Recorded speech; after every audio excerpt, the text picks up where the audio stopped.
Embryo transfer இருக்கிறதுலே most critical step of ஐவிஎஃப்னு சொல்லுவோம். நான் எம்ப்ரியோ ட்ரான்ஸ்ஃபர் பண்ணதுக்கப்புறம் அவ்வளோ ஒரு டென்ஷனில் இருப்பாங்க. பேஷண்ட்ஸ் என்ன பயப்படுவாங்க, கரு வெளியில் வந்து விழுந்துரும் அப்படின்னு வந்து பயப்படுவாங்க. யூட்ரஸ் ஒன்றும் காலி பெட்டி கிடையாது. கருவை வந்து உட்செலுத்தும் போதே கர்ப்பப்பையில் வந்து சில ஃபேக்டர்ஸ் எல்லாம் இருக்கும். அதை டிவியில் போட்டு காமிச்சு வெளியில் அவங்களோட ரிலேட்டிவ்ஸும் பார்க்குற மாதிரி இருக்கும். அண்டர்ஸ்டாண்ட் 90% ஆஃப் த ஐவிஎஃப் சென்டர்ஸில் அட்மிஷனே கிடையாது. யாரையுமே நாங்கள் வேலையை விட்டு நிற்க சொல்கிறது, இல்லாட்டியும் வந்து வேலையிலேருந்து பிரேக் எடுக்க சொல்கிறது, இந்த மாதிரி எந்த ஒரு அட்வைஸுமே கொடுக்கறது கிடையாது. புதுசாக எந்த மாறுதல்களையும் இந்த டைமில் நீங்கள் ஏற்படுத்தாதீங்க. சில பேர் கவுந்து படுத்தாதான் தூக்கம் வரும்னு சொல்லுவாங்க. நீங்கள் கவுந்து கூட படுத்துக்கலாம். படி ஏறலாமா, நான் இந்தியன் டாய்லெட் யூஸ் பண்ணலாமா, நான் தெரியாமல் இருமிட்டாலோ தும்முனாலோ எம்ப்ரியோ வெளியில் வருமா அப்படின்னு கேட்பாங்க. மிகவும் முக்கியமானது, தயவு செஞ்சு உங்களோட சிம்டம்ஸை கூகுள் பண்ணாதீங்க.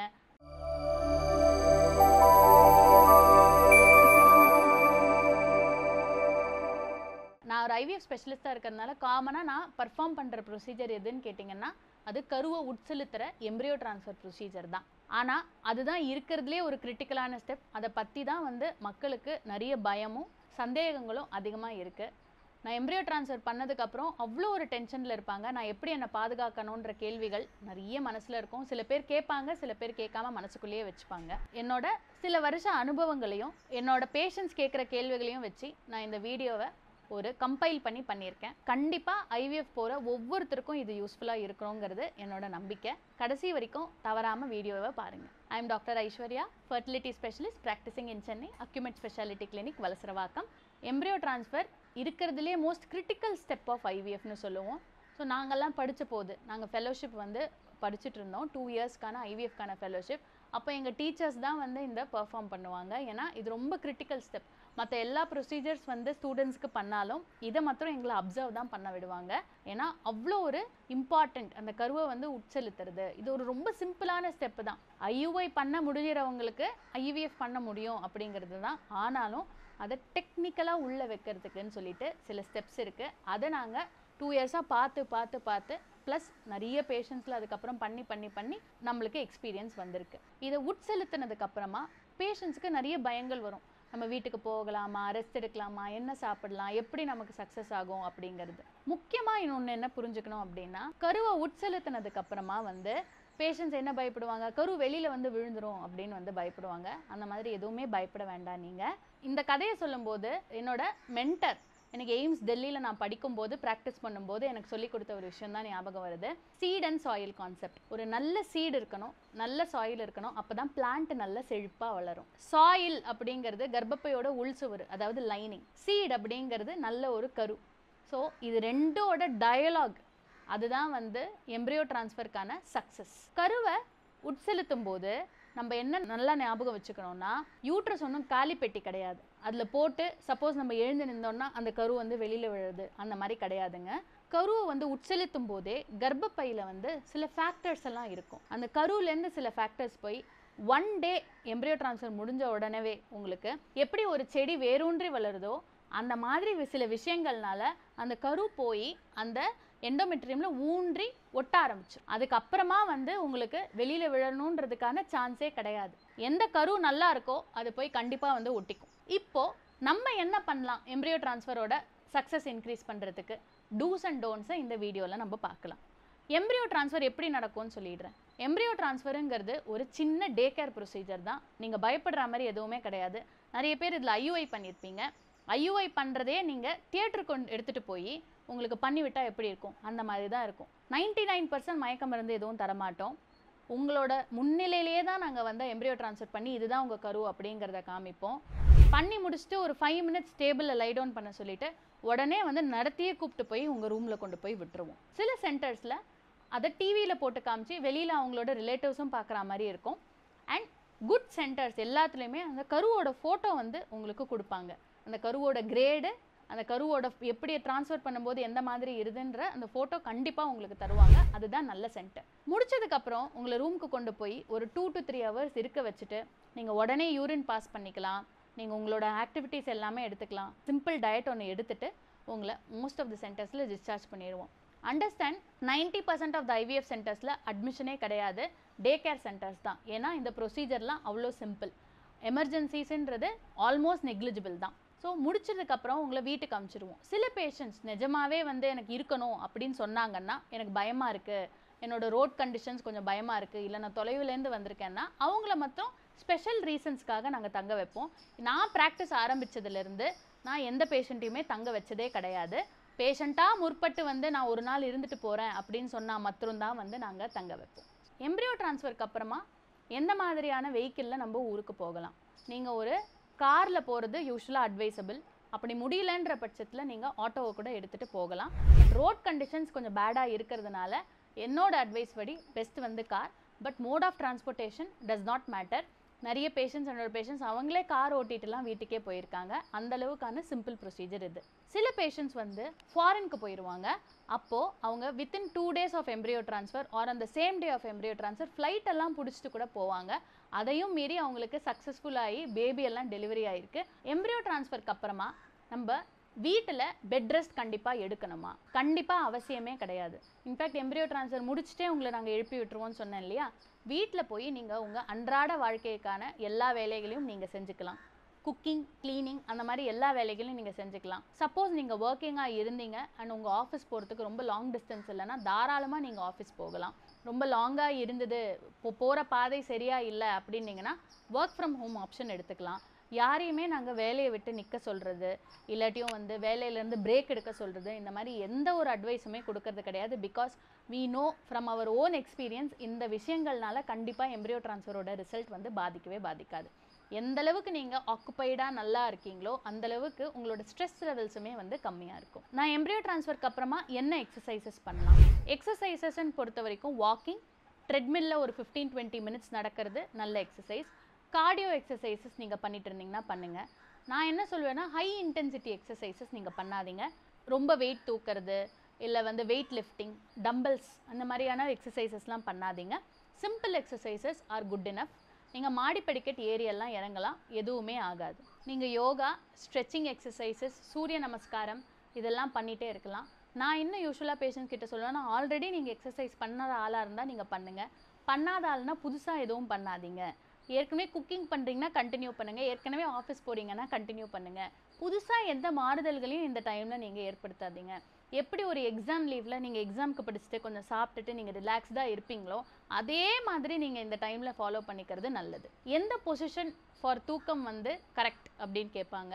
நீங்கள் நார்மலாக வந்து மல்லாந்து படுக்கலாம். அப்படி இல்லைன்னா சில பேர் கவுந்து படுத்தால் தான் தூக்கம் வரும்னு சொல்லுவாங்க. நீங்கள் கவுந்து கூட படுத்துக்கலாம். டெஃபினட்டாக எதுவுமே பாதிப்பாகாது. எம்ப்ரியோ போய் நசுங்கும், அந்த மாதிரியெல்லாம் நிறைய பேர் வந்து தவறான புரிதல்கள் வச்சுருக்காங்க. எம்ப்ரியோ வந்து கருவறை அப்படிங்கிற நிறைய லேயர்ஸை தாண்டி அந்த கருவறை இருக்குது, அதுக்குள்ளே இருக்குது. ஸோ நீங்கள் கவுந்து படுக்கிறதுனால அது நசுங்கும் அப்படின்ற அந்த கான்செப்டெல்லாம் நீங்களாக வந்து இமேஜின் பண்ணிக்கிறது. கண்டிப்பாக அந்த மாதிரி எதுவுமே கிடையாது. எம்ப்ரியோ ட்ரான்ஸ்ஃபர் முடிச்சதுக்கப்புறம் நான் ரிலாக்ஸ் பண்ண என்னெல்லாம் பண்ணலான்னா, நீங்கள் டிவி பார்க்கலாம், மியூசிக் கேட்கலாம். நான் லேசாக வந்து ஷாப்பிங் போகணும் அப்படின்னு நினச்சிங்கன்னா கண்டிப்பாக போகலாம். In fact my mentor use to advice for window shopping. நான் நிறைய பேர் வந்து இந்தியாவில் தங்கி அவங்க பேஷண்ட்ஸ்லாம் ஃபாரின்லேருந்து வந்து இந்தியாவில் தங்கி பண்ணிப்பாங்க. அப்போ ஷீ வில் அட்வைஸ், சும்மா ஒரே ரூம்லேயே பூட்டி இல்லாமல் கிளாஸ்ட்ரோஃபோபிக் ஆகிடும், நீங்கள்லாம் விண்டோ ஷாப்பிங் பண்ணிவிட்டு வாங்கன்னே அவங்க போய் அட்வைஸ் பண்ணி நான் கேட்டிருக்கேன். இப்போ காமனாக என்ன கேட்குற கேள்வி, படி ஏறலாமா? என்னோடய வீடு 4வது மாடியில் இருக்குது, நான் ஒரு வாட்டி ஏறிட்டு அப்புறமா இறங்காமல் இருக்கலாமா? நீங்கள் தாராளமாக படி ஏறலாம். படி ஏறி இறங்குறதுனால எந்த ஒரு பாதிப்புமே வராது. இவ்வளோ படி தான் ஏறணும் அப்படின்ற மாதிரி எந்த கணக்கும் கிடையாது. நார்மலாக எல்லா ஆக்டிவிட்டியும் பண்ணலாம். 2வது, நான் இந்தியன் டாய்லெட் யூஸ் பண்ணலாமா? கண்டிப்பாக நீங்கள் இந்தியன் டாய்லெட் யூஸ் பண்ணலாம். எல்லார் வீட்லேயும் வெஸ்டர்ன் டாய்லெட்கான வசதி இருக்காது. சில patients have gone to the taken pains, அவங்க வீட்டெல்லாம் மாற்றி வெஸ்டர்ன் டாய்லெட்டில் இருக்கிற வீட்டுக்கெலாம் போயிருக்காங்க முற்காலத்தில்.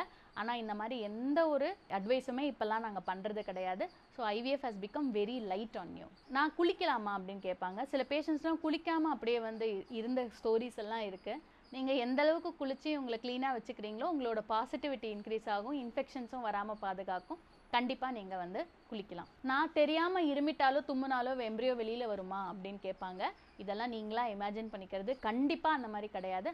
ஹவவர், இன்ஃபெக்ஷன் ஏதாவது இருந்ததுன்னா எம்ப்ரியோ ட்ரான்ஸ்ஃபர் பாதிக்கிறதுக்கு வாய்ப்பு இருக்குது. ஸோ உங்களுக்கு கண்டினியூஸாக காஃபிங்கோ ஸ்னீசிங்கோ இருந்ததுன்னா கண்டிப்பாக நீங்கள் மெடிசன்ஸ் எடுத்துக்கோங்க உங்கள் டாக்டரோட அட்வைஸ் படி. முக்கியமாக இந்த ஒரு விஷயத்தை நீங்கள் எம்ப்ரியோ ட்ரான்ஸ்ஃபர் அப்புறம் பண்ணணும். அதாவது கொடுத்த மெடிகேஷன்ஸை டைமுக்கு எடுத்துக்கணும். ஸோ என்ன மெடிகேஷன்ஸ்லாம் நம்ம கொடுப்போம்?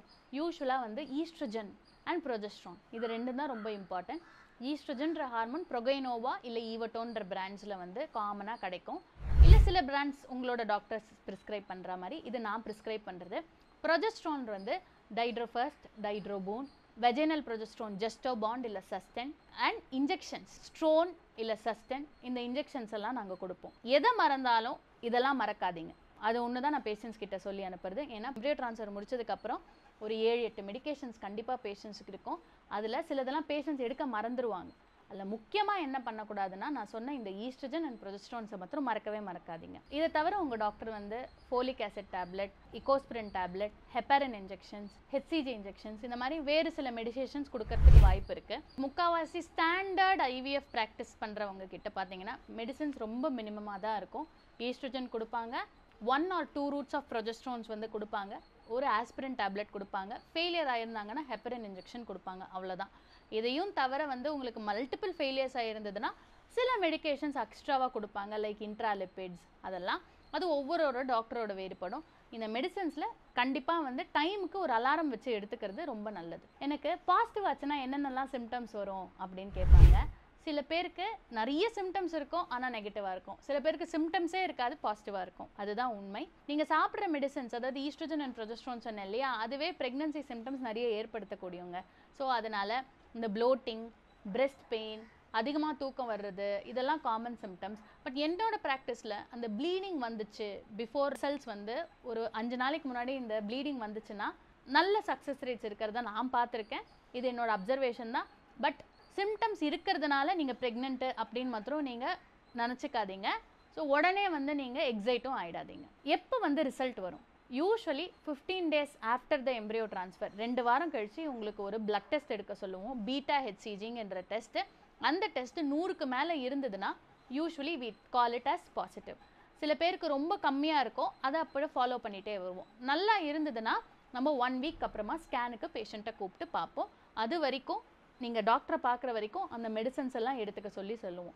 சப்போஸ் நெகட்டிவாக இருந்தது, less than 5 இருந்தது அப்படின்னா அந்த மெடிசன்ஸ் எல்லாம் ஸ்டாப் பண்ணிவிடுங்க, திருப்பி வந்து உங்கள் டாக்டரை போய் பாருங்கள் அப்படின்னு சொல்லிட்டு அட்வைஸும் பண்ணுவோம். ஸோ எம்ப்ரியோ ட்ரான்ஸ்ஃபர் பண்ணி முடிச்சதுக்கப்புறம் என்னெல்லாம் பண்ணக்கூடாது, இதில் மெயினாக நான் சொல்ல விரும்புகிறது மெடிசன்ஸை ஒழுங்காக வந்து எடுத்துக்கணும். மெடிசன்ஸை ஒழுங்காக எடுத்துக்காமல் இருக்கவே கூடாது. எஸ்பெஷலி நான் சொன்ன மாதிரி அந்த ஈஸ்ட்ரஜன் அண்ட் ப்ரொஜெஸ்ட்ரான் மெடிசேஷனை கண்டிப்பாக நீங்கள் எடுக்கணும். 2வது, எல்லாத்தையுமே நம்ம சாப்பிட்லான்னு சொல்லிட்டு வெளியில் போய் பேல்பூரி, பானிபூரி இல்லை பர்கர், பீட்சாஸ்ன்னு சாப்பிடும்போது நிறைய அன்குக்டு ஃபுட்டெல்லாம் இருக்கும். இது உங்களுக்கு வயிற்றில் இன்ஃபெக்ஷன் ஏற்படுத்தும், இதனால சக்ஸஸ் ரேட்ஸ் பாதிக்கும். 3வது, கார்பனேட்டட் ட்ரிங்க்ஸ் அதிகமாக குடிக்கிறத நம்ம கண்டிப்பாக தவிர்த்துடணும்.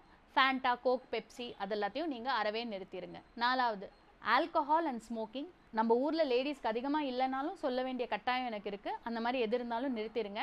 வீட்டில் பாசிவ் ஸ்மோக்கிங், ஹஸ்பண்டோ அப்பாவோ யாராவது ஸ்மோக் பண்ணிட்டு இருந்தீங்கன்னா அதுவுமே வந்து இதெல்லாம் பாதிக்கக்கூடிய வாய்ப்பு இருக்குது. ஸோ அதெல்லாமும் நீங்கள் நிறுத்திடுறது ரொம்ப நல்லது. காஃபி, டீ குடிக்கலாமான்னு கேட்பாங்க. என்னை பொறுத்த வரைக்கும் 1 or 2 cups குடிக்கலாம். அது வந்து within the standard permissible limits. அதுக்கு மேலே குடிக்க வேணாம், இல்லாட்டி அதுவே உங்களுக்கு கேஸ்ட்ரைட்டிஸ் ஏற்படுத்தும். மிகவும் முக்கியமானது, தயவு செஞ்சு உங்களோட சிம்டம்ஸை கூகுள் பண்ணாதீங்க. ஃப்ரெண்ட்ஸ் கூட வந்து இந்த மாதிரி எனக்கு சிம்டம்ஸ் இருந்தது, உனக்கு இருந்ததா, உங்கள் ஃப்ரெண்ட் யாராவது ஐவிஎஃப்ல கன்சீவ் ஆயிருப்பாங்க உங்கள் கூடவே, அவங்கக்கிட்ட எனக்கு இந்த மாதிரி இருக்கே அப்படின்னு சொல்லிட்டு டிஸ்கஸ் பண்ணுற வாய்ப்பெல்லாம் இருக்குது. அதெல்லாம் தவிர்த்துருங்க. தயவு செஞ்சு நீங்கள் 15 நாளைக்கு முன்னாடியே நீங்கள் ப்ரெக்னன்சி டெஸ்ட் எடுத்து பார்த்து ஒரு டிசப்பாயின்மெண்ட்லேயோ இல்லை எக்ஸைட்மெண்ட்லேயோ போயிடாதீங்க. கண்டிப்பாக அந்த 15 நாளில் தேவைப்படும். சில டாக்டர்ஸ் 12 நாள் சொல்லுவாங்க. உங்கள் டாக்டர் என்ன டேட் சொல்லியிருக்காங்களோ அன்றைக்கி மாத்திரம் அந்த டெஸ்ட்டை பண்ணி பாருங்கள். எம்ப்ரியோ ட்ரான்ஸ்ஃபர் அப்படிங்கிறது ஒரு நல்ல சக்ஸஸ் ரேட் ப்ரொசீஜர். உங்களோட ஃபேக்டர்ஸ் எல்லாமே நல்லா இருந்தது அப்படின்னா ஆல்மோஸ்ட் 50% வந்து பாசிட்டிவ் ஆகிடுவாங்க. இப்போது உங்களுக்கு சப்போஸ் நெகட்டிவே ஆச்சு அப்படின்னா கூட உங்களுக்கு ரிமைனிங் எம்ப்ரியோஸ் இருந்ததுன்னா உங்களுக்கு அடுத்த வாட்டி வைக்கும்போது பாசிட்டிவ் ஆகிறதுக்கு வாய்ப்பு இருக்குது. ஸோ ஐவிஎஃப்பை ஒரு பெரிய ப்ரொசீஜராக நினச்சி அதை தள்ளி போட்ட காலம்லாம் மலையேறி போச்சு. இப்போது நிறைய பேர் அவங்களா முற்பட்டு வந்து என்கிட்ட ஐவிஎஃப் வந்து பண்ணிக்கிறாங்க. It is a very good sign. Because இப்படி தான் இவால்வ் ஆகணும் சயின்ஸ் அப்படிங்கிறது. ஒரு நல்ல டெக்னாலஜியை நம்ம என்றைக்குமே அடாப்ட் பண்ணிக்கணும். ப்ரெக்னன்சிங்கிறது ஒரு ஃபிசிக்கல் கண்டிஷன் மாத்திரம் இல்லாமல் ஒரு இமோஷ்னல் கண்டிஷன் கூட தான். ஸோ அதனால் எம்ப்ரியோ ட்ரான்ஸ்ஃபர் முடிஞ்சிருச்சா அதை பற்றி ரொம்ப யோசிக்காமல் கூகுள் பண்ணாமல் ஃப்ரீயாக விட்டுருங்க. இதுலேயே உங்களுக்கு நல்ல பாசிட்டிவிட்டி கிடச்சி நடக்கும் அப்படின்னு இருந்ததுன்னா கண்டிப்பாக நல்லதே நடக்கும் அப்படிங்கிற அந்த எண்ணத்தோடு நீங்கள் ப்ரெக்னன்சி ரிசல்ட்டை எதிர்பார்த்துட்டு இருங்க. மேற்கொண்டு உங்களுக்கு எம்ப்ரியோ ட்ரான்ஸ்ஃபர் பற்றி, கரு உட்செலுத்துதல் பற்றி சந்தேகங்கள் இருந்ததுன்னா கமெண்ட் செக்ஷனில் கேளுங்க. தேங்க்யூ.